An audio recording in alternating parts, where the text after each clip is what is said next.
This is our final day in Dublin. Tina is out wandering around. I packed up my final last bit of stuff, and now I'm going to meet her. She's having a latte. And we're gonna spend the final few hours in Dublin, and then we're on our way to England. Oh, hello. Hello. How's your coffee? It's good, it's done. Bye. Goodbye, Wren House. Urban Nest. Goodbye, Urban Nest. And we liked our stay so much, we're coming back here. Yeah. Yeah, on our way back through, we were staying somewhere else, but we swapped hotels. We swapped. Yeah. Thanks, see you. All right, let's go up the stairs.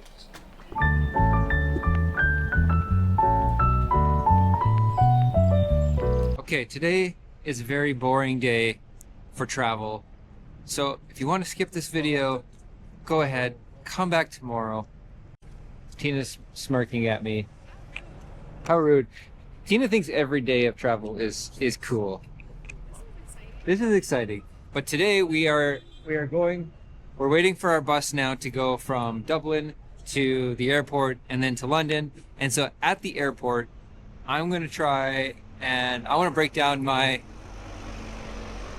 want to explain my editing process, getting a couple questions on some previous videos, which is great. I love them, and I thought maybe I'll put them all together while I'm at the airport waiting. So this is basically us going through the airport, flying to London, trying to get into where we're staying, and me explaining editing with the 360 and the X5 while we're traveling. So if that doesn't really interest you, I get it. That's fine. Come back tomorrow when we're in Dublin. Not in Dublin. Come back tomorrow when we're in England. So, next stop, airport.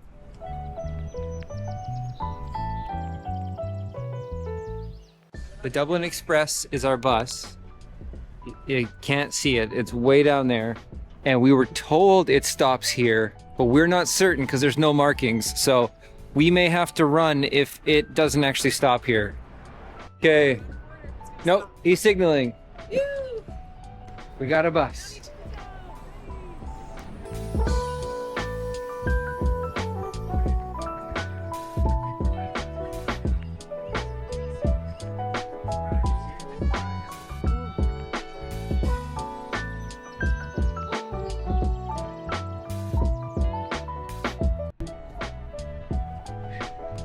Oh boy, okay. So we made it through security. The Dublin airport, I have to say, has got to be the craziest and most inefficient security process I've ever been a part of. There were 6 lines that snaked together, and people were able to join random ones, and it took forever. It took so long that an entire other line of about 50 people just merged into our line. Thankfully, Tina had just finished and I had just gotten to the conveyor belt. If you're gonna fly out of the Dublin airport, leave yourself an extra hour for sure. Never fly Ryanair. Their process sucks. So this is the portion of the video that is going to be just tech and audio and editing based. So if that's not your interest, I get it. Skip ahead or just come back tomorrow. I wanted to answer a few questions that I was getting. This is the audio right now with the camera. I'm going to plug in my DJI Mic Mini. It should work. Okay, let's just confirm. So there should be a pretty noticeable difference in the audio quality now because the X5, you can plug directly in the transmitter for the Mic Mini and it connects automatically. There's no need for an adapter unless you want to make it invisible. But what I found right now is that I record most of my talking head portions of the video just with the single lens. This isn't actually a 360 video I'm capturing right now. I do that for a couple of reasons. First reason is that it's a smaller file size, which is much easier to edit on the fly like I'm doing. And the second reason is that when I don't have this mic, which I don't always use, this is actually the first time I'm plugging it in like this on this trip.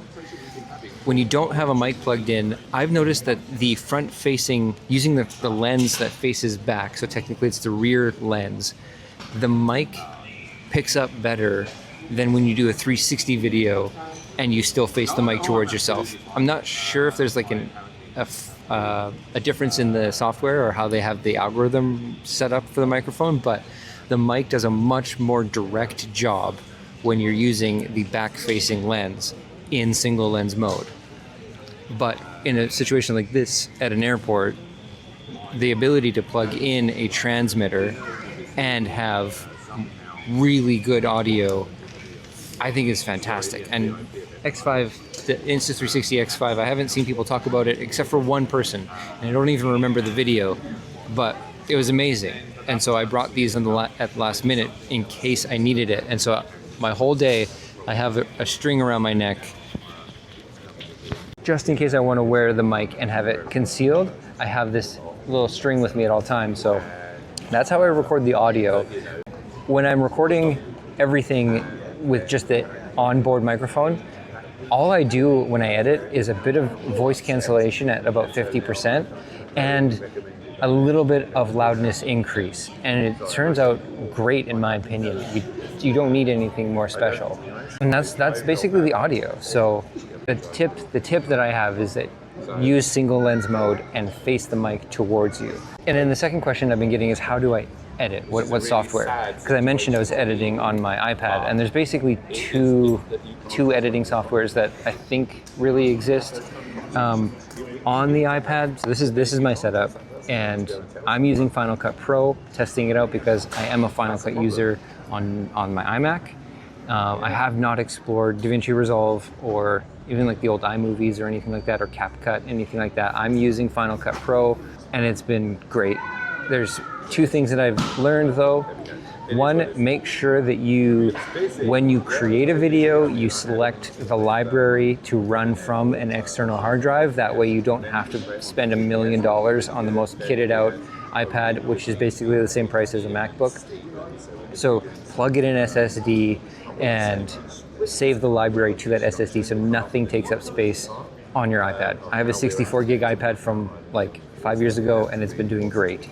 The second thing is that music, the in-software music that Apple gives is horrible. I don't like it. It's generic, it's boring, and editing with it is a pain. So download your own music, put it on the SSD, and then you just import music the same way you import video files. I don't remember who taught that, which video I watched taught that, but thank you for that. So if you do the little bit of legwork and download some audio before, you'll be able to put sound effects, music, everything in it. And so that's about it. That's the simplest process. I record all the videos on the X5. I use the Insta360 app to trim them and pick the frame I want when I do use the 360 lenses.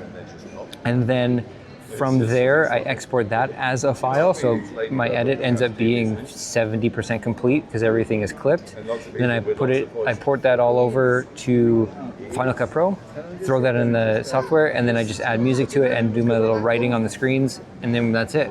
It's a pretty seamless process considering what I'm editing. 360 videos, huge file sizes.